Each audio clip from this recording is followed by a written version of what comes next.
আসসালামু আলাইকুম। দৈনিক আর নিউজ সংবাদে সবাইকে স্বাগত জানাচ্ছি আমি তানজিলা টুইঙ্কেল। শুরুতে জানিয়ে দিব দেশের সংবাদ।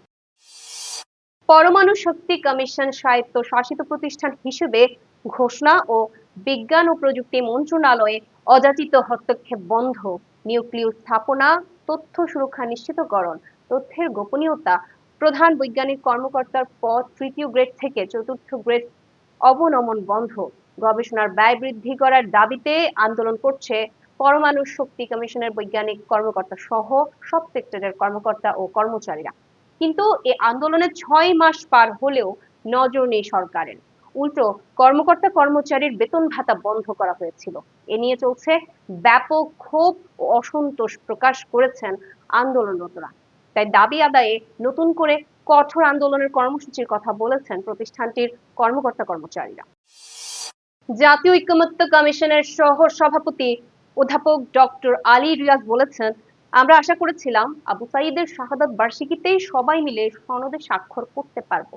সেটা কতটা সম্ভব হবে তা আপনাদের উপর নির্ভর করে। আমরা খানিকটা শঙ্কিত, সে জায়গায় যাব না। তবে এটা বলতে পারি, জুলাই মাসের মধ্যে এই প্রক্রিয়া একটা পরিণতির দিকে যেতে হবে। রোববার সকালে রাজধানীর ফরেন সার্ভিস একাডেমিতে কমিশনের সঙ্গে রাজনৈতিক দলগুলোর দ্বিতীয় দফার 7ম দিনের বৈঠকের শুরুর আগে তিনি এসব কথা বলেন। 18তম শিক্ষক নিবন্ধনের চূড়ান্ত ফল প্রকাশের পর থেকেই দেশ জুড়ে অসন্তোষ ও বৈষম্যের অভিযোগ উঠেছে।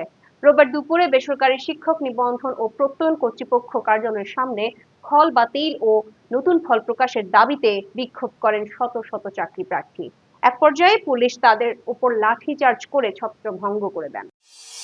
বিদ্যুৎ খাত সংস্কারের অংশ হিসেবে ক্ষমতাচ্যুত আওয়ামী লীগ সরকারের আমলে করা বিদ্যুৎ চুক্তিগুলো পর্যালোচনা করছে অন্তর্বর্তী সরকার।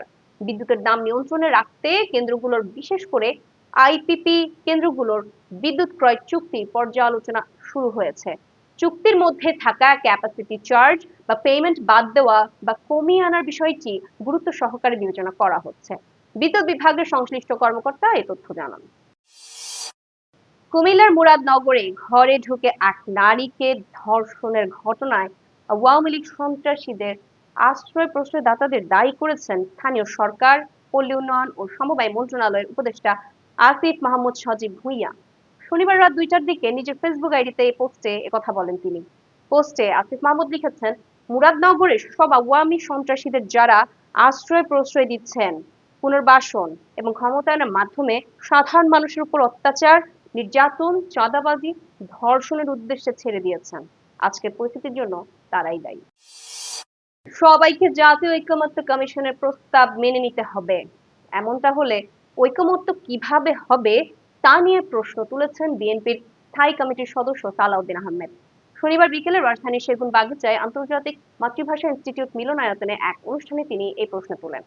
সালাউদ্দিন আহমেদ বলেন, বাংলাদেশে আমরা এখন সংস্কারের মধ্য দিয়ে যাচ্ছি। সংস্কার নিয়ে এখন এমন অবস্থা হয়েছে, আমি সংস্কৃতি উপদেষ্টাকে বলছিলাম একটা কবিতা লিখেই ফেলেন। হে সংস্কার, তোমাকে পাওয়ার জন্য আর কতকাল আলাপ আলোচনা করিবে? খানা পিনা খাইবে সংস্কার করার জন্য?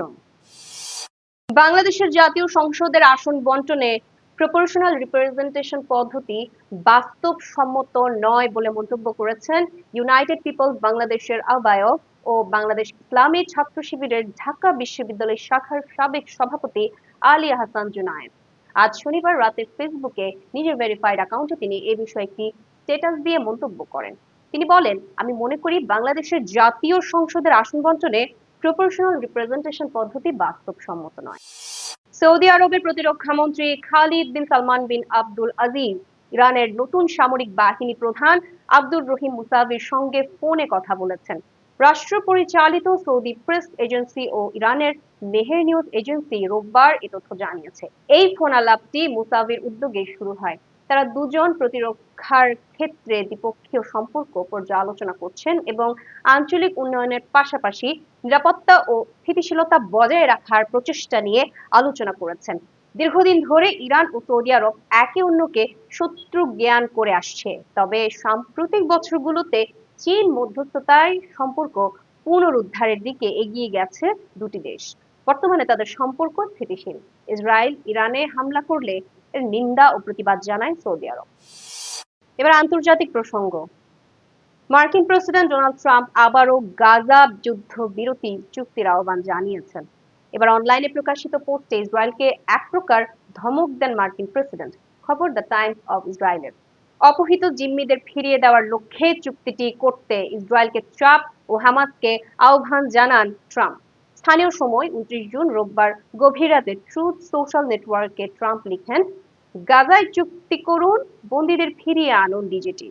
ওই পোস্টে তিনি ইসরায়েলের প্রধানমন্ত্রী বেনিয়ামিন নেতানিয়াহুকে যুদ্ধবিরতি চুক্তিতে স্বাক্ষর করার জন্য চাপ দেন। এর আগে ট্রাম্প ভবিষ্যদ্বাণী করেছিলেন 1 সপ্তাহের মধ্যেই চুক্তি স্বাক্ষরিত হবে। এবারে খেলার খবর।